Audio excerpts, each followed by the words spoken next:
Hello and welcome to Crossing Channels. I'm Rory Cellan-Jones. Who pays the price of colonialism today? That's the subject of the latest in our podcast collaboration between Cambridge University's Bennett Institute for Public Policy and the Institute for Advanced Study in Toulouse. As ever, we're going to use the interdisciplinary strengths of both institutions to explore a complex issue. What impact do colonial legacies have on global economic inequalities? And what are the lasting consequences of colonialism on the climate crisis and the digital space?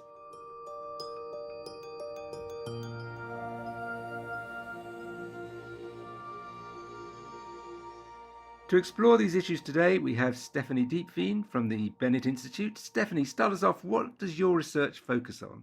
Thanks, Rory. So my research focuses on questions of power and power in all sorts of forms. So power between people to act as a collective and power of states over people. And specifically, how is this power exercised depending on where and how we interact? So the spaces, the infrastructure, the platforms in which we meet each other and participate in public life. And joining us from the IAST, we have Jordanna Matlon. Jordanna, could you share with us your primary research interests? Yes, thank you, Rory. So I am an urban sociologist, interdisciplinary, but sociology is my primary discipline. And I'm a scholar of race and colonial legacies in Africa and the African diaspora. And I look at how that intersects with gender, political economy, popular culture. Thank you very much. So let's get going. Before delving into your specific research interests, let's get straight down to the heart of our subject today. What is the evidence that colonialism has contributed to today's economic inequalities around the world? Jordanna, why don't you kick us off? Sure, thank you. The big thing to keep in mind when we have these conversations about colonialism is that history matters. The Third World is a creation of imperialism, of slavery, of colonialism. For example, where the global South, the Third World, stands within the chain of production as primary exporters. This was something that was forced upon nations in the global South, and often at the point of their own starvation. So a course that I teach, Race in the World, Political Economy, one of my favorite authors or books to teach these ideas is Mike Davis's Late Victorian Holocaust, where he talks about how severe famine in places like India or China actually did not occur. The ways we think about the extreme poverty of the global South, that only occurred when you had the market imperative to force production, even at the point of starvation of colonized people. In that sense, the colonial subjects were treated as collateral damage for what was promised as this will be progress, even though it wasn't, and that Europeans were the ones who were making history, and so then the colonized became collateral damage. And you see that today in that you still have the production as primary producers. Industry was also forcibly suppressed. So that's a big thing in the global sense. And then within the nations themselves, thinking about the economic inequalities that persist, and this is where a lot of my work actually interrogates, that Native interlocutors ended up becoming the post-colonial elite. And so there's a famous post-colonial scholar, Frantz Fanon, who wrote this book, Wretched of the Earth, and he talks about, or he warns about, at this moment of independence of African states, what will happen if you have these, what he was a Marxist, so he talked about the bourgeois elite maintaining power. And that's, and what you ended up seeing was the loyalties tended to be towards metropolitan capital, the political, cultural, economic inclinations over and above, solidarity with what you would call the masses. And so you have this massive divide between the elite and the masses, but then you also have these global disparities with the Third World and the First World. Great. I want to come back to you in a moment on whether this is a constant impact or whether it changes over time. But let's get Stephanie in first. What's your take on the impact on global inequalities of colonialism? Yeah, I mean, I think Jordanna covered that really well in thinking about the layers of colonialism, both at a global level within nations, and then thinking about the face of colonialism and how that sort of shaped states moving forward. I mean, I think one other thing that I'd like to bring out or emphasize is that what colonialism did It was a sort of a form of economic exploitation. It was a form of organization of political power. But it was also the fact that it did this by categorizing people into particular ideas of race. And so the idea of race as an organizing principle in the global economy and within states, that was something that was really created through the colonial experience. And I think when I think about the legacies then of colonialism today, it's in those economic structures, the political structures, but it's also in ways of knowing and relating to each other that really has race as a sort of fundamental organizing principle. And coming back to you, Jordanna, is this something that evolves over time in the sort of post-colonial period? Do the inequalities deepen, or do you see progress? I don't see progress. I think history that we see today is often actually quite cyclical. Another scholar, Walter Rodney, he has this great book, How Europe Underdeveloped Africa, and he talks about how imperialism laid the foundations for the slave trade, which laid the foundations for colonialism, which laid the foundations for underdevelopment.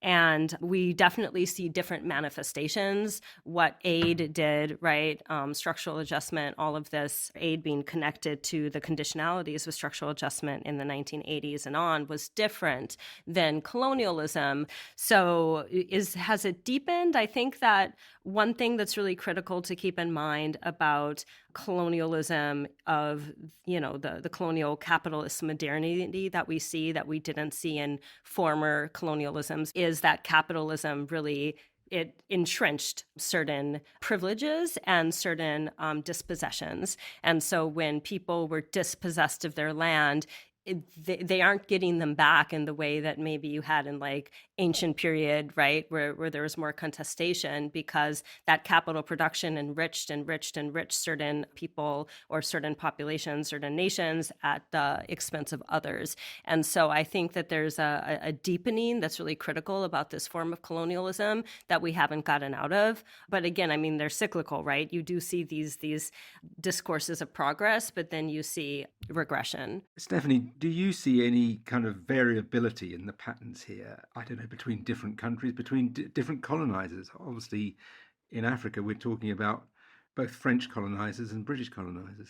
Yeah, French and British, and then there's also Portuguese Africa, which I know much less about as well. There's always this tension when we think about the legacies of colonialism, and that, especially if we think about the continent of Africa, there were some continuities in terms of the colonial experiences based on when it took place and the sort of global context. The fact that it was a later stage of colonialism, there were sort of particular demands on the colonizing states to justify colonialism, to have a particular economic value. That when that was similar, whether it was sort of French or British, there were some continuities there. And but then, as you say, there also are really important differences. And I mean, it's beyond my work in some ways to think about or to sort of make a claim to understand why we see these differences now. But we can think about sort of looking at the French experience in particular. So in some areas of the continent, there was a huge amount of violence around independence in French West Africa. We saw the French have particular ideas about how they saw the colonies as part of a greater France, but also at the same time denying that citizenship to the colonized.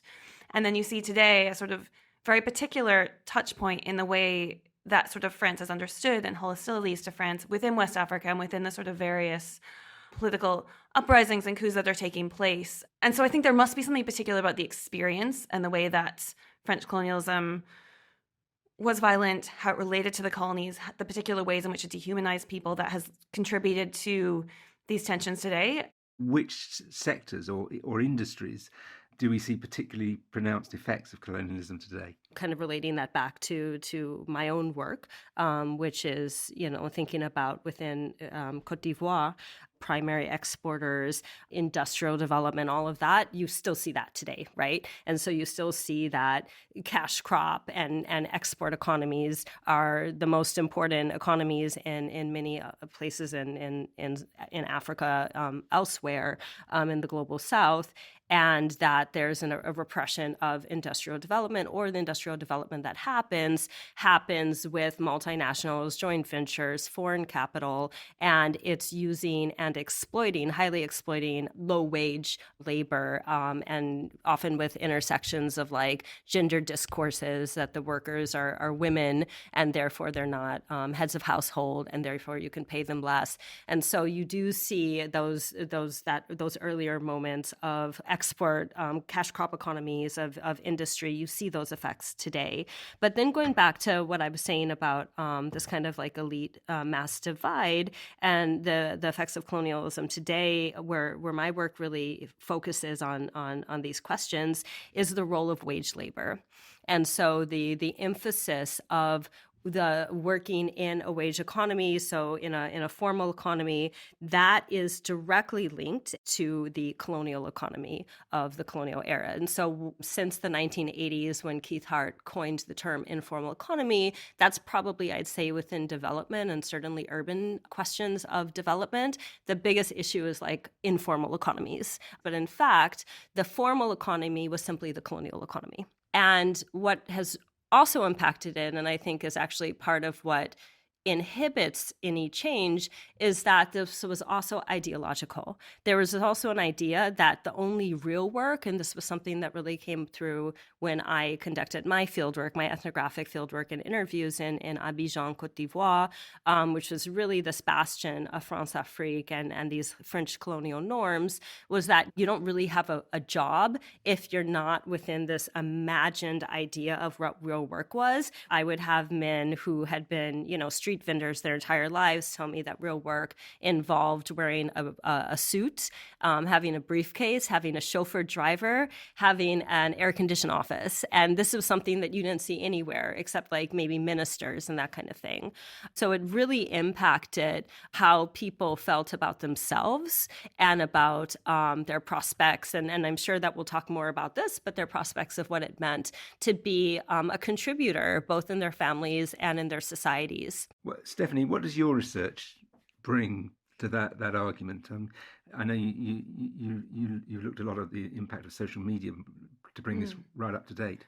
Yeah, I mean, I think it offers some, I guess, interesting reflections, as you say, about this sort of question about how we see colonialism today. Is colonialism setting the parameters upon which people continue to participate in the economy? Is it a reference point? Is it being reproduced in the same way in new ways? Are we seeing new forms of colonialism? And I guess there's two sort of areas that I think are interesting for thinking about that question of continuity and change around the impact of colonialism from an interest in digital technology and social media platforms. One where I guess I see stronger continuities, and then one where I see change. So one where there's strong continuities, I think, is around the way in which what happens on social media platforms has been separated out from the forms of exploitation of minerals and raw materials that sort of enable this world to take place, and where this is happening. So a really stark example is something like coltan mining in the Democratic Republic of Congo, the DRC, which is premised upon a form of sort of exploitative labor that's sort of exploiting the land. It happens through sort of individual mining under pretty terrible conditions, and various different scholars that have written about this. I quite like some of the work by some of James Smith, but it's really sort of a huge form of exploitation, both of land and of people and their labor. It underpins the sort of value creation and activity that goes on social media, but in a way that's separate from it, but also fundamentally critical for it taking place. And that is quite reflective of how I see some of the way that colonialism, capitalism took place, that this sort of ideal of capitalism and growth premised on forms of colonial exploitation, but separated in terms of how we think about it. So that's one where there's continuity. I think another side where I think there's potential for change, maybe, but I'm mixed about how I sort of feel about it maybe, is around how different countries within the global south, some formerly colonized, some not, are trying to identify and create experiences and value creation and participation in a digital economy through platforms, and also more broadly, that is separate from US big tech, that is separate from Europe, that is separate also from China as an increasing global power. And I see this around India, for example, and how India has been trying to position itself as an exporter of what it calls digital public infrastructure. So this layer of software that's around digital ID, digital payments, and data exchange that can help enable the digital economy to take place. And that is sort of being presented in discourses as a sort of third way to China and the US. And I think there's different power dynamics within that when we think about how then African countries are receiving this. But I think it is an interesting space about how countries are not defined by the colonial experiences. As the economy changes, different countries are trying to sort of reposition themselves and think about how they can engage and have agency outside of some of these more dominant and quite persistent economic and political inequalities. Well, that's a good point to ask you, Stephanie, about I think what scholars are now talking about a new form of colonialism, namely digital colonialism. Could you share with us its similarities and differences from historical colonialism? Yeah, sure. And I mean, I guess just to preface this, digital colonialism is one of those terms that's also thrown around and used in different ways. Again, used sometimes as sort of an analogy, other times seeing it as sort of a real reproduction of colonial relations, other times a new form of colonialism. And so I guess how I see digital colonialism, and some of this is really rooted in the work, a recent article by Kat Gray that looks at trying to unpack exactly what's going on here, and how do we think about it in relation to the colonial experience. What we see in digital colonialism is two things happening.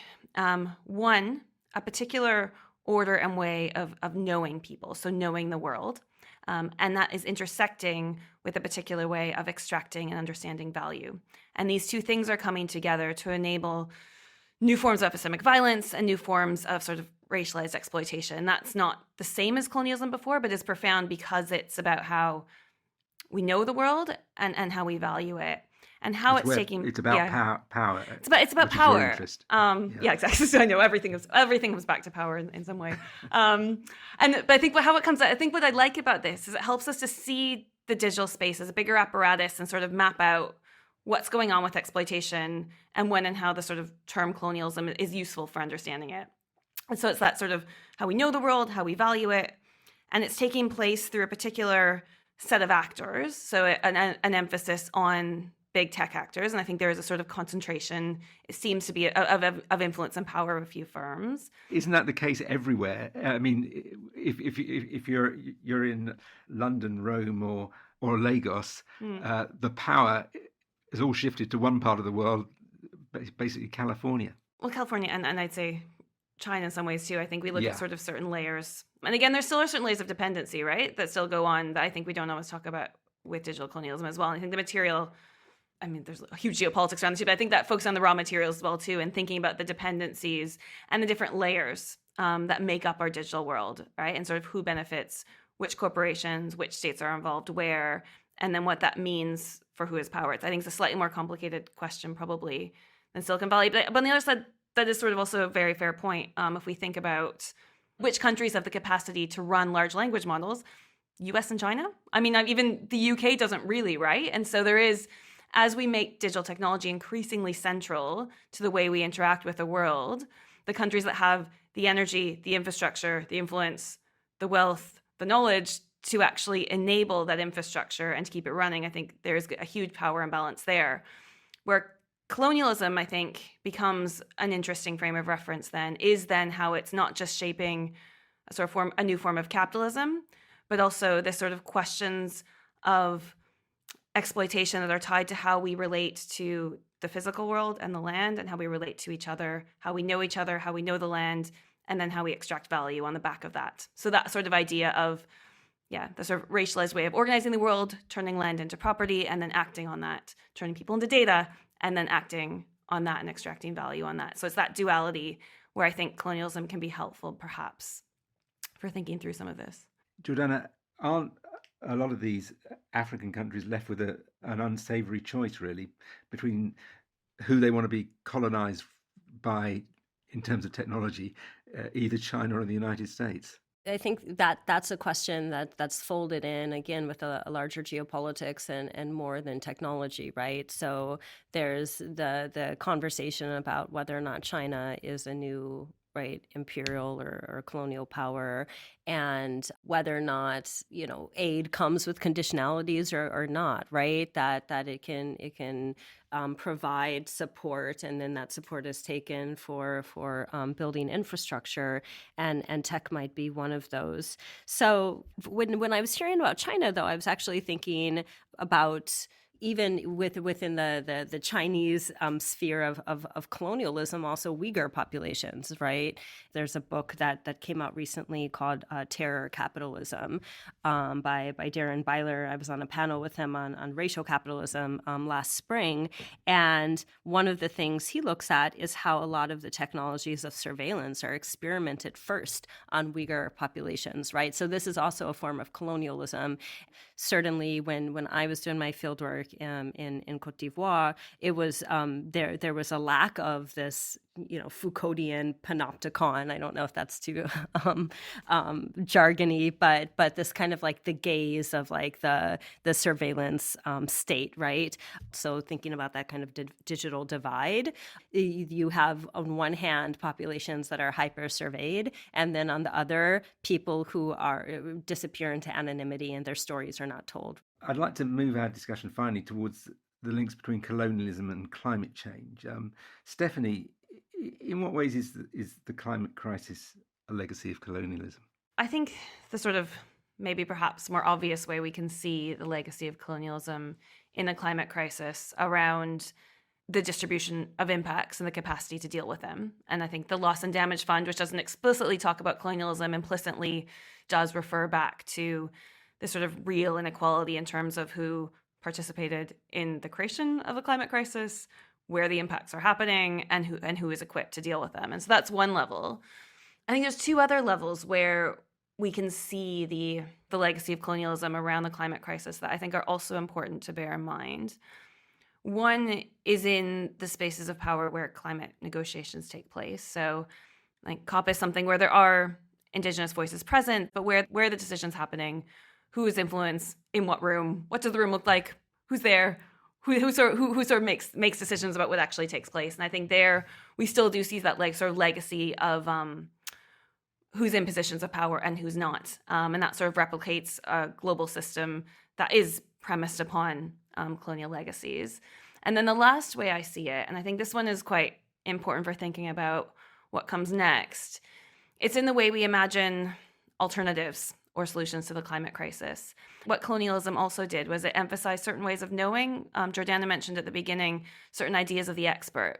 And we can really see that idea of the expert in climate discourses as well. And what that does is it devalues and minimizes the space for thinking about imagining our future in different ways.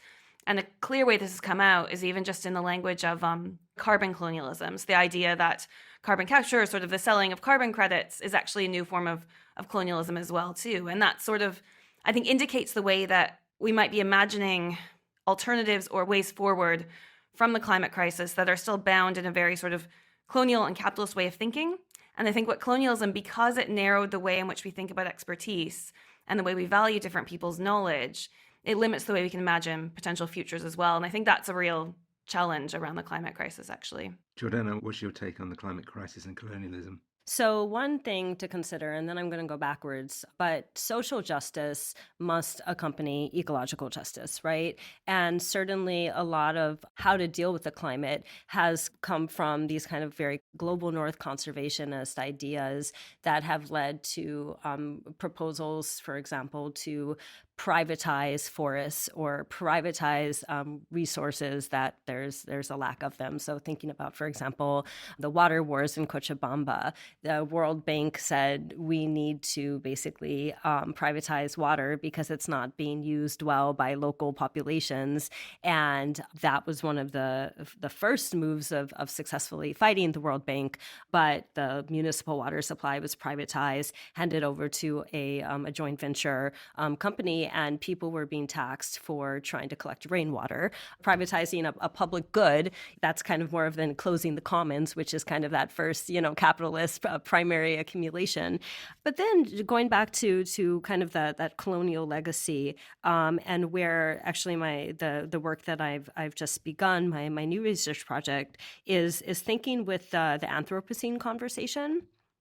And the beginnings have often been marked with the rising methane of the Industrial Revolution. And there's an alternative conversation that says, no, this is a faulty framework, the Anthropocene. And there have been terms by different scholars used, such as the Plantationocene, the Racial Capitalocene, the Black Anthropocene, the Colonial Anthropocene, coincided the Industrial Revolution with the transatlantic slave trade, with the first plantations in the Americas. You didn't just see a rise in methane, you saw a monoculture system being introduced for the first time in mass. You saw market imperative of taking produce and all going to the market. And this completely changed, the flora and fauna globally. And so instead of the Anthropocene, this man over nature, you have to think about a relationship of a European man over indigenous populations, over, enslaved populations, and that both nature and colonized populations were commodified and ultimately rendered disposable. What I'd like to do to end this episode is ask both of you the impossible, to come up with a couple of things that politicians could do to address these ongoing effects of colonialism. Stephanie, are there any obvious policies, or do we just sit back and see things get worse? No, we don't sit back and see things get worse. And I think that sort of idea that you brought up, that we don't also live in a monolithic world, we don't live in a world that is just determined by history, is important to remember. I guess today, two things. One, there's got to be an intentionality. I think especially around the digital technology space, we can see some of that intentionality to think about the legacy of colonialism, not just in terms of economic relations, but also in terms of how we relate to people around concerns around algorithmic bias.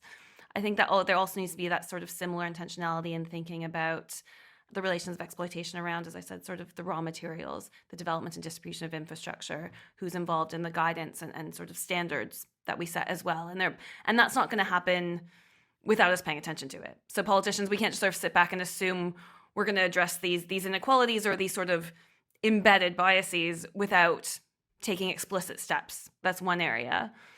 And I guess the other one, if we sort of want to think about a totally different world, oftentimes there's very few moments where it sort of seems that it's possible for politics to really change. A lot of times we sort of see these cyclical patterns, like Jordanna said. But perhaps there are sort of moments where, I think in sort of moments of crisis, maybe we saw this with COVID, in moments of sort of collective action where it becomes possible to imagine that we might relate to each other differently. And I think thinking about those possibilities, realizing that if we want to embrace and think about a different world, it's probably not going to be somewhere that we can determine. So there's going to be sort of an uncertainty about what comes next from those sorts of moments of change, and some people will not benefit. But sort of, I think thinking about what those moments could be where it becomes possible to imagine and think in different ways and grasping onto that. But then in the everyday, just really intentionality, because otherwise we're not going to address these power inequalities. Jordanna, what have you got to offer us? Yikes. So, thinking about how Stephanie started her interest around power, and picking up off of that. So one thing that the climate crisis has done is it has questioned from a dominant scientific perspective this kind of liberal, rational ideas of progress and growth that were never questioned. Even when you had the slave trade, that was all justified. I had mentioned the term collateral damage, right? That there was collateral damage, but there was a progress. And what the climate crisis has done is it showed that all of these externalities, right, that were never considered, that is now killing us, literally killing us. So I think that power is there. The market, having kind of green consumerism, having carbon capture, the market is not going to save us, right? The problems are so dire that I think that you actually do need a very strong state. But I think that when we think about a strong state, often what we're seeing is kind of like right-wing reactionism. We're having stronger borders when we actually are going to have increasing climate migrants. So we need to have a strong state, but also an open one. We have to have more open borders. We need to have more welcoming of the people who can't live in the places where they lived before, shifting the conversation from aid to reparations, right? Well, that is all we have time for on this episode. Thanks to Stephanie Diepeveen from the Bennett Institute and Jordanna Matlon from the IAST. Let us know what you think of this latest episode of Season 3 of Crossing Channels. You can contact us via Twitter, as I still insist on calling it. The Bennett Institute is @BennettInst. The Institute for Advanced Study in Toulouse is IAS Toulouse. And I am Ruskin147. If you enjoyed this episode, then do listen to our other Crossing Channels editions, notably our latest on the role of protests and civic activism. And please join us next month for the next edition, where we'll be looking at whether retirement should be compulsory for political leaders.